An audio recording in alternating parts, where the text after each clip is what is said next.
С раннего утра колонна из более чем 20 автомобилей, водрузившие флаги Победы, пересекают населенные пункты один за другим. Праздник Победы, радости и в то же время скорби. Маршрут сегодня насыщенный. Колонна стартует из Насыркорта в город воинской славы Малгобек. Автопробег в честь Дня Победы стал уже доброй традицией в преддверии 9 мая. Как правило, автомобили украшают разной символикой, флагами и портретами героев войны. Подобные мероприятия передают всю радость того знаменательного дня 45-го, когда сигналы автомобильных парадов впервые звучали по всему Советскому Союзу. По дороге есть много памятников. Первый во дворе топливно-энергетического колледжа, где возведена стела в честь ветерана войны, героически погибшего в битве за Малгобек. Эмиров Валентин, по национальности лезгин, был призван в ряды вооруженных сил Советского Союза в 1939 году. Отслужил финскую, имеет 2 ордена Ленина, орден Красной Звезды, орден Красного Знамени. В 1942 году сопровождал бомбардировщики, которые шли бомбить Моздок.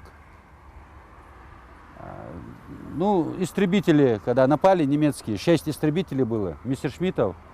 Эмиров Валентин подбил 2 самолета, и когда уже его подбили, горящим своим самолетом сделал таран 3-го самолета и не успел спрыгнуть, и там разбился.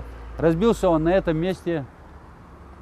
В 1943 году ему дали Героя Советского Союза посмертно. Второй точкой остановки стал самый величественный монумент нашим героям. Ведь именно благодаря подвигам советских танкистов Малгобек сумел противостоять масштабному наступлению врага. Сегодня участники отдают дань памяти героям, лишний раз напоминая: никто не забыт, ничто не забыто.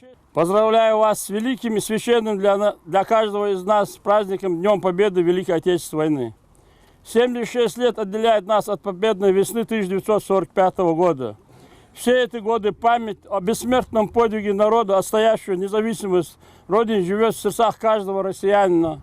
И эта память не должна померкнуть. Несмотря на то, что колонна занимает большую часть дороги, местные жители очень тепло встречают участников автопробега в каждом из населенных пунктов. Все встречные машины сигналят, люди выходят, приветствуют.